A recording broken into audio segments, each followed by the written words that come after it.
అందరికీ నమస్కారం. నా పేరు రమ. కలహం మధురం 33వ భాగం. రచయిత మోక్ష గారు.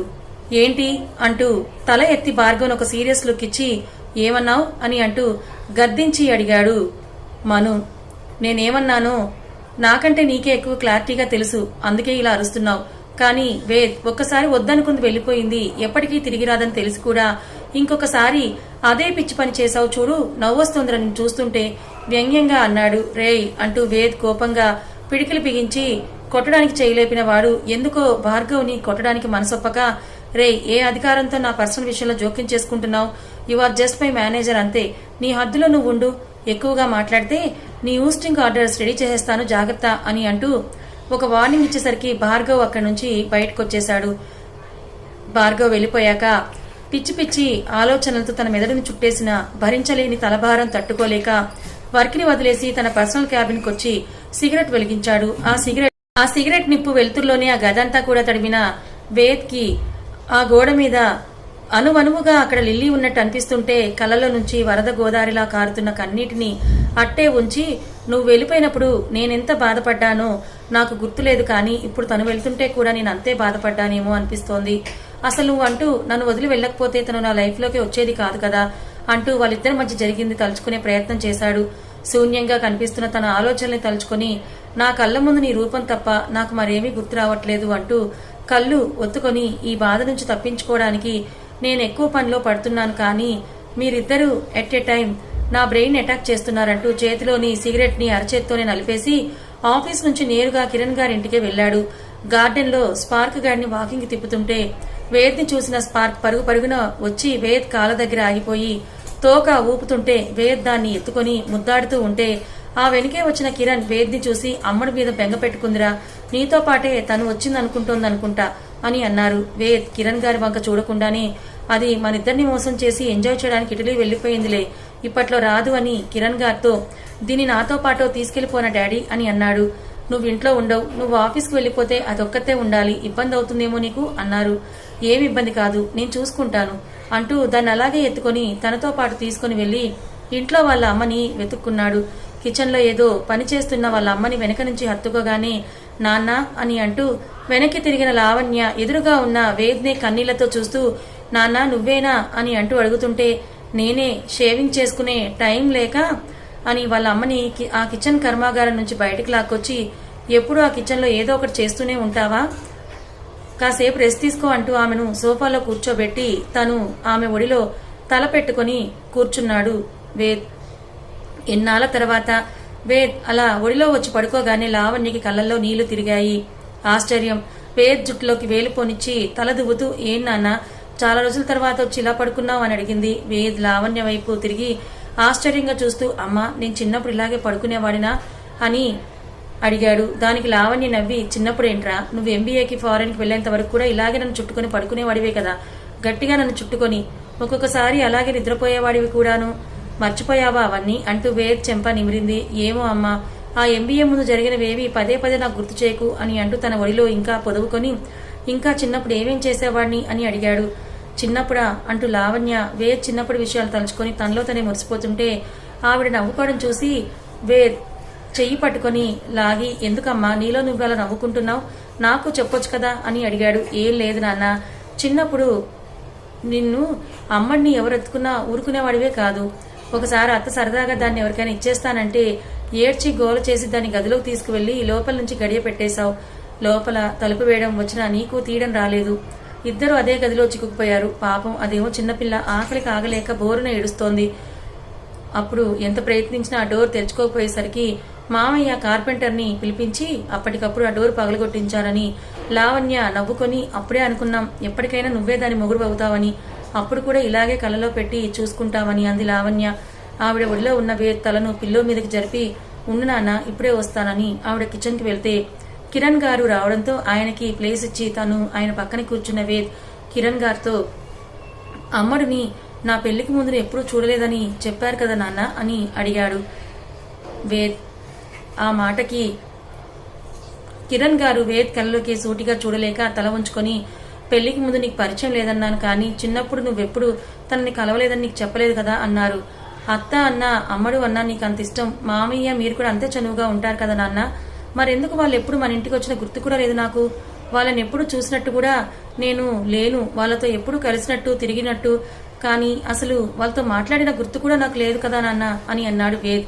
మీ పెళ్లికి ముందు నాకు మామయ్యకి చిన్న గొడవ, అందుకే మాట్లాడుకోలేదు. తర్వాత శంకర్ మీ ఇద్దరు పెళ్లి ప్రపోజల్ పెట్టినప్పుడే కలిసాం అందరం అన్నారు.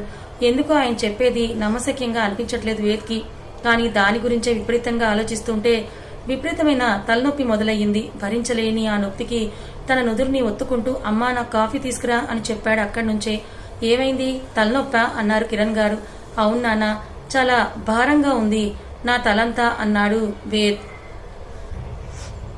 ఇంతలో ఆయన టీపాయ్ మీద కింద ఉన్న టాబ్లెట్స్ బాక్స్ నుంచి ఒక టాబ్లెట్ తీసి వేద్కిచ్చి ఇది వేసుకో అన్నారు. ఆలోచించకుండా ఆ టాబ్లెట్ వేసుకుని లావణ్య ఇచ్చిన కాఫీ కూడా తాగిన కాసేపటికి మగతగా అనిపించి మా పడుకుంటానని లావణ్యకి తన రూమ్కి వెళ్లి పడుకున్నాడు చెప్పేసి. అయ్యో పిచ్చి సన్నాసి, పనిలో పడి నిద్ర కూడా పోవట్లేదనుకుంటా, కాఫీ తాగి మరీ పడుకున్నాడు అనుకుని తన పనిలోకి తను వెళ్లిపోయిన లావణ్యని చూసి జాలిపడ్డాడు కిరణ్. మను దగ్గర బెడ్ మీద పడి ఉన్న వేద్ డైరీలో పేజీలు ఫ్యాన్ గాలికి అటు ఇటు తిరుగుతుంటే అది చూసిన మను దాన్ని చేతిలోకి తీసుకుని అవును ఆ ఆనంద్ గడికి కాల్ చేద్దాం అనుకున్నాను, ఎప్పటికప్పుడే మర్చిపోతున్నాను అనుకుని వెంటనే తన మొబైల్ తీసి ఆనంద్ కి కాల్ చేసింది. ఆనంద్ ఫోన్ లిఫ్ట్ చేయగానే అతనికి మాట్లాడే ఛాన్స్ కూడా ఇవ్వకుండా తనే ఆ డైరీ గురించి అడుగుతూ, రే ఆనంద్, ఇన్నాళ్ళు నీ ఇన్వెస్టిగేషన్ ఏమీ చేయలేదని తెలిస్తే నేను ఎక్కడ తిడతాను అని చేతికి దొరికిన డైరీలో ఇష్టం వచ్చిన రాతలు రాసిచ్చేసావా అని అడిగింది. ఇష్టం వచ్చిన రాతలు ఏంటి మను అని అంటూ ఆమెను ప్రశ్నార్థకంగా చూస్తూ ఏం మాట్లాడుతున్నావు నువ్వు అని అడిగాడు. అబద్ధాలు చెప్పక నాతో, ఈ డైరీ నువ్వు రాసి నాకు ఇచ్చేసావు కదా అని అడిగింది మను. ఏ మను, ఏం మాట్లాడుతున్నావే, నేను ఆ డైరీ రాయడం ఏంటి, అసలు నేను ఆ డైరీని ఎప్పుడు చదవను కూడా చదవలేదు తెలుసా, అయినా ఆ డైరీతో ఇప్పుడు ఏంటి ప్రాబ్లం అన్నాడు. ఇంకా మను అతన్ని నమ్మకుండా రే నిజమే చెప్తున్నావా నువ్వు అని అడిగింది అతన్ని. ప్రామిస్ మను, నిజంగా ఆ డైరీలో ఒక్క పేజీ కూడా నేను చదవలేదు. ఏమైంది, ఆ డైరీలో ఏముంది మను అని అడిగాడు ఆనంద్. అసలు ఏం జరుగుతుందో మనుకు అర్థం కాలేదు. ఆనంద్ నేను మళ్ళీ కాల్ చేస్తానని ఫోన్ పెట్టేసి ఈ డైరీ అయితే ఖచ్చితంగా వేదు రాసింది కాదు, మరెవరో రాసి పెట్టారు, కానీ ఎందుకు అని అంటూ ఆలోచనలో పడిపోయింది మను. మను హాస్పిటల్కి వెళ్తున్నానే అంటూ విజ్జు డోర్ నాక్ చేస్తుంటే ఆ ఆలోచన నుంచి తేరుకొని జుట్టుని వెనక్కి మడత పెట్టి సరే విజ్జు అని అంది. సరే కాదు మను, వచ్చి బ్రేక్ఫాస్ట్ చెయ్యి అంది విజ్జు. ఫ్రెష్ అయ్యి వచ్చి చేస్తానులే విజ్జు అంది. అయితే నువ్వు ఫ్రెష్ అయ్యి వచ్చే వరకు నేను ఇక్కడే ఉంటాను అంది విజ్జు. హుచ్ విజ్జు విసిగించకు అని తల పట్టుకుంది. సరే అయితే వాడు ఈ రోజు కూడా నీ కోసం కింద బొకే పెట్టాడు, ఇప్పుడు నువ్వు రాసినట్టుగా నేను వాడికి అక్కడ రాసి రిప్లై పెడతానులే అంది విజ్జు. అబ్బా అంటూ తల పట్టుకుని చంపుతున్నావు కదా అంటూ డోర్ తీసుకుని బయటకు వచ్చాను కదా, ఇంక నువ్వు హాస్పిటల్కి వెళ్ళు అంది. ఆహా, బ్రేక్ఫాస్ట్ చేస్తేనే వెళ్తాను అని మను ముందు చేతులు కట్టుకుని నిల్చుంది. ఆకలితో కంటే నీ టార్చర్తో చచ్చిపోయేలాగున్నాను అని అనుకుని కోపంగా ఆమెను చూసి పళ్ళు పటపటా నూరుతూ వెళ్లి బ్రష్ చేసుకుని వచ్చింది మను. ఆ రోజు ఆ ఫారెస్ట్ తినడానికి బాధపడుతున్నావు అని ఈ రోజు నీ కోసం ఇండియన్ బ్రేక్ఫాస్ట్ ఇడ్లీ సాంబార్ తీసుకుని వచ్చానంటూ తనకి వడ్డిస్తుంటే ఎందుకే అలా మూడిగా ఉంటున్నావు అని అడిగింది. మొగుడు వదిలేస్తే మూడీగా కాకుండా కెవ్వు కేక అంటూ పవన్ కళ్యాణ్ సాంగ్ కి డాన్స్ వేయాలా అని వెటకారంగా అడిగింది. స్పెల్లింగ్ కరెక్షన్, నిన్ను నీ మొగుడు వదిలేలా లేదు, నువ్వే తనని వదిలించుకుని వచ్చేసావంది. నేను కావాలన్నా వద్దనుకుంటున్నాడు కదా అని తలపట్టుకుని విజ్జు ఇంట్లో బోర్ కొడుతోందంది. నాతో హాస్పిటల్కి వస్తావా పోని అంది విజ్జు. అక్కడికి వచ్చాక కూడా మళ్ళీ ఆ పేషెంట్ పలకరింపులేనా అని అనుకుని సర్లే ఈ 4 గోడలు జైలు కంటే అదే బెటర్, స్నానం చేసి వస్తానని చెప్పి టిఫిన్ కంప్లీట్ చేసి ఫ్రెష్ అయి వచ్చింది. బయటకు వచ్చి ఇంటికి తాళం వేస్తున్న మను మెట్లు కింద ఉన్న బొకేని కాలుతో తన్నేసి విజ్జు కారులో హాస్పిటల్ కి స్టార్ట్ అయ్యింది. I love you Ved, I love you so much, నువ్వు లేకుండా నేను బ్రతకలేను, ప్లీజ్ నన్ను వదిలి వెళ్లొద్దు అని అంటూ మూసిన తన కనురెప్పల ముందు ఏడుస్తున్న అమ్మాయిని తన వేళ్లి కొనలతో తడుముతూ జాను జాన్వి అని అంటూ కలవరిస్తుంటే ఒక్కసారిగా ఆ కళ్ల ముందు రూపం పెద్ద లోయలో పడిపోయినట్లుగా అనిపించి జాన్వి అని అంటూ కళ్ళు తెరిచి చూశాడు అరుస్తూ, ఒళ్లంతా చెమటలు. అసలు ఏం జరిగిందో కూడా తెలియలేదు తనకి. వాష్రూమ్ కి వెళ్లి వాష్ బేసిన్ లో గుప్పెటితో నీళ్లు తీసుకుని మొహాన చుమ్ముకున్నాడు. అద్దంలో తనని తాను చూసుకుంటూ టవల్తో చిన్నగా మొహం ఒత్తుకొని మనుకి నెంబర్ కి డయల్ చేశాడు. ఒక్క రింగ్కే కాల్ కట్ అయిపోయింది. ఉచ్ అని పెదవి విరిచి నెంబర్ కూడా బ్లాక్ చేసేసింది. ఏమైంది దీనికి అని అనుకుని కిందకొచ్చేశాడు. ఇటలీలో ఓపీ చెక్ చేస్తున్న విజ్జు పక్కనే కూర్చొని పేషెంట్ హెల్త్ రికార్డ్స్ మను కూడా చెక్ చేస్తుంది. నెక్స్ట్ పేషెంట్ హెల్త్ రికార్డ్ కూడా అలాగే చెక్ చేస్తూ ఆ పేషెంట్ నేమ్ చూసి సీతారామ అనుకుంటూ తలెత్తి చూసి ఎదురుగా నిలబడ్డ పెద్ద మనిషిని చూసి అంకుల్ మీరా అని అంటూ తను లేచి నిలబడింది. ఆయన కళ్ళజోడు సరిచేసుకుని మనుని చూసి మను నువ్వా అంటూ అంతే ఎగ్జైట్మెంట్ తో ఆమెను పలకరించి నువ్వేంటమ్మా ఇక్కడ అని అడిగారు. నా మాట సరే మీరేంటి ఇక్కడ అని అంటూ పక్కనే ఉన్న వాళ్ళ వైపుని చూసి ఆంటీ అని అంటూ దగ్గరికి వెళ్లి ఏమైంది అంకుల్కి అని అడిగింది. ప్రపంచం చాలా చిన్నదన్నట్లు మళ్లీ వాళ్ళంతా కలుసుకోవడం విజ్జు నవ్వుతూ వాళ్ళని చూస్తూ మను నీకు వీళ్ళింతకు ముందే తెలుసా అని అడిగింది. ఆంటీ నేను ఎవ్రీ వీక్ టెంపుల్ దగ్గర కలుసుకుంటాం ఆవిడని సై హక్ చేసుకుని అంటూ అలాగే అంకుల్ కూడా నా ఫ్రెండ్ అంటూ ఆయన చూసి నవ్వింది. అయితే నువ్వు ఆంటీ టెంపుల్ విషయాలు మాట్లాడుకోండి, నేను అంకిల్ కి చెకప్ చేస్తూ ఉంటాను అని అంటూ తనతో పాటే ఆయన్ని తన తీసుకుని వెళ్ళిపోయింది. మను లాస్ట్ టైం గుడికొచ్చి ఒక హాఫ్ అన్ అవర్ వరకు నీకోసం ఎదురు చూశాను, నువ్వు ఇటలీ వచ్చిన విషయం నాకు తెలియక అంది శాంత. అవునా ఆంటీ నేను ఇక్కడికి వచ్చి 10 days అవుతుందేమో అని అంది మను. అంటే వెళ్లేటప్పుడు నాకు ఒక్క మాట కూడా చెప్పాలని అనిపించలేదు కదా నీకు అంటూ మొహం పక్కకు ముడుచుకుంది శాంత. ఆవిడ అలక చూసిన మను చిన్నగా నవ్వుకొని సారీ ఆంటీ నాకు చెప్పే టైం దొరకలేదు అంటూ మొహం పక్కకు ముడుచుకుంది శాంత. ఆవిడ అలక చూసిన మను చిన్నగా నవ్వుకొని సారీ ఆంటీ చెప్పే టైం దొరకలేదు అనుకోకుండా వచ్చేసానంది. హనీమూన్ కా మీ ఆయనతో వచ్చావా అని అడిగింది ఆవిడ. ఆ మాట వినగానే మను మొహంలో నవ్వు చెదిరింది. కానీ ఆవిడ కోసం మొహం మీద నవ్వు పులుముకొని అదేం లేదాంటీ ఫ్రెండ్ ని కలవడానికి వచ్చాను, అప్పుడే చూశారుగా విజ్జు డాక్టర్ విజయలక్ష్మి తనని కలవడానికే వచ్చాను అని అన్నది. ఏ మీ ఫ్రెండ్ కి పెళ్లి కుదిరిందా అని అడిగింది శాంత. లేదు ఆమెను కలిసి చాలా రోజులయ్యింది అని వచ్చాను అంది. బాగుంది అమ్మాయి ఫ్రెండ్ ని కలవడానికి అని సప్త సముద్రాలు దాటి ఇక్కడికి వచ్చావా? మా పెళ్లైన కొత్తలో అంకుల్ మా ఇంటికి వెళ్ళడానికి నాకు ఎన్ని ఆంక్షలు పెట్టాడో తెలుసా? నీ తర్వాత మా అమ్మాయి కూడా ఇలాగే చదువుకోవడానికి అని ఇక్కడికే వచ్చింది. తనొక్కతే వెళ్తుంటే నాకెంత భయం వేసిందో అప్పుడు. మీ అంకుల్ ధైర్యంగానే ఉండేవారు కానీ నాకే అది వెళ్లడం అస్సలు ఇష్టం లేదు అప్పుడు అని అంటూ ఏదో ఆలోచనలోకి వెళ్లిపోయిన శాంత ఆ రోజు తను ఎక్కడికి రాకపోతే ఇప్పుడు తను అని ఇది అనబోతూ ఉంటే టేబుల్ మీద మను ఫోన్ రింగ్ అయింది. అన్నోన్ నెంబర్ నుంచి ఆ కాల్. అది వేదని బాగా అర్థమై కాల్ కట్ చేసింది. అప్పటికే శాంత మను కనపడకుండా నీటితో నిన్న తన కళ్ళు తుడిచేసుకుంది. మను మనసులో బాధని శాంత కనపడనివ్వకుండా ఇంకేంటాంటీ సంగతులు అని అడిగింది. ఏముంటాయి మను అంటున్న ఆవిడ ఏదో గుర్తుకొచ్చినట్టుగా మను చెప్పడం మర్చిపోయాను, మనం మీ ఆయన్ని చూశాను, బండి మీద వెనక ఎవరో అమ్మాయిని ఎక్కించుకుని తీసుకువెళ్తున్నాడు. ముందెవరో మీ చుట్టాలమ్మాయి, వాళ్ళ చెల్లో అక్క అనుకున్నాను మను, కానీ చూస్తుంటే అలా కనిపించలేదు. మీ ఆయనకు బాగా దగ్గరగా కూర్చుంది, వెనక నుంచి గట్టిగా హత్తుకుంది కూడాను. గుర్తుపట్టకూడదనేమో ఇద్దరు హెల్మెట్ కూడా పెట్టుకున్నారు అని అన్నారు ఆవిడ. ఆవిడ చెప్పింది మనుకి ఒక క్షణం అర్థం కాలేదు. అయోమయంగా ఆవిడని చూస్తూ ఆంటీ మీరు ఎప్పుడు మా ఆయన్ని కలిశారు అని అడిగింది.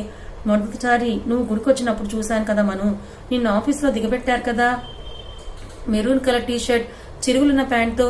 నేను రెండోసారి చూసినప్పుడు కూడా అవే చేవే బట్టలు, అందుకే నేను గుర్తుపట్టగలిగానని ఏదో ఆలోచిస్తున్న మను చేతి మీద చెయ్యేసి ఈ విషయం నీతో చెప్పి మీ ఇద్దరి మధ్య గొడవలు తీసుకురావాలని కాదు మను, నిన్ను చూస్తే నాకెందుకో మా అమ్మాయి గుర్తుకొస్తోంది, నీ లైఫ్ స్పాయిల్ అవ్వకూడదని నీతో విషయం చెప్తున్నాను. ఇప్పుడు నేను చెప్పిన తర్వాత కూడా వెంటనే వెళ్లి ఆయనతో ఒకసారి మాట్లాడు, ముందే గొడవ పెట్టుకోకని ఆవిడ చెప్తుంటే aunty aunty let me explain అంటూ ఆవిడ మాటలు కట్టువేసి ఆ రోజు నన్ను గుడికి తీసుకొచ్చింది మా ఆయన కాదు యూబర్ బైక్ వాడు అని అంది. ఏంటి అర్థం కానట్టు చూసింది ఆవిడ. ముందు మనం బయటకు వెళ్ళాలి అంతే, క్యాబ్ బుక్ చేసుకుందామా అలాగే బైక్ అని అంది మను.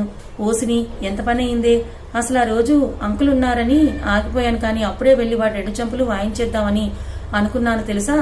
ఆ మాటకి బల్లున నవ్వుతున్న మను తలపై టపీమని ఒకటి వేసి పెళ్లైన పిల్లవి అలా వేరెవరి బండి మీద వెళ్తే చూస్తే నలుగురు ఏమనుకోరు, ఎవరిది దాకో ఎందుకు మీ ఆయనకి తెలిస్తే ఊరుకుంటాడా అని కోపంగా అడిగింది తనని. తెలిసిన తర్వాతే నాకు కార్ గిఫ్ట్ గా ఇచ్చాడు కానీ ఇంతకీ అంకుల్కి ఏమైంది, ట్రీట్మెంట్ కోసం ఇటలీకి ఎందుకు వచ్చారు మీరు అని అడిగింది. అంకుల్ కి హార్ట్ ట్రాన్స్ప్లాంట్ అయ్యింది మను, ఇక్కడే ఇటలీలో రెగ్యులర్ గా చెకప్ కి ఇక్కడే వస్తుంటాం అని చిన్నగా చెప్పింది ఆవిడ.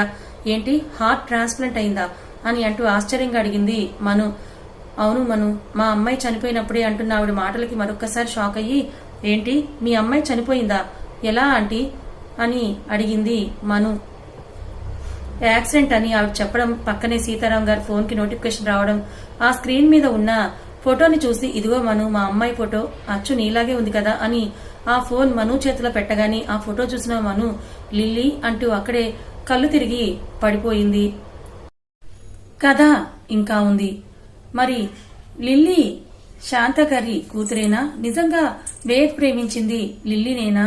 మరి అలా అయితే వేద్ ఎందుకు జాన్వి జాను అని కలవరిస్తున్నాడు? మరి లిల్లీ చనిపోయిందా? మరి లిల్లీ చనిపోయిందని మను వేదికి చెబుతుందా? తెలుసుకోవాలనుకుంటే ఛానల్ని ఫాలో అవ్వండి. కథ నచ్చితే లైక్ చేసి వీడియోని సబ్స్క్రైబ్ చేసుకోండి ఫ్రెండ్స్. అలాగే ఇప్పుడు యూట్యూబ్ ఒక కొత్త రూల్ తీసుకొచ్చింది. హైప్ అనే బటన్ మీద మీరు క్లిక్ చేసి మన ఛానల్ కి మరింత ముందుకు వెళ్లేలాగా దోహదం చేయండి. Thank you so much.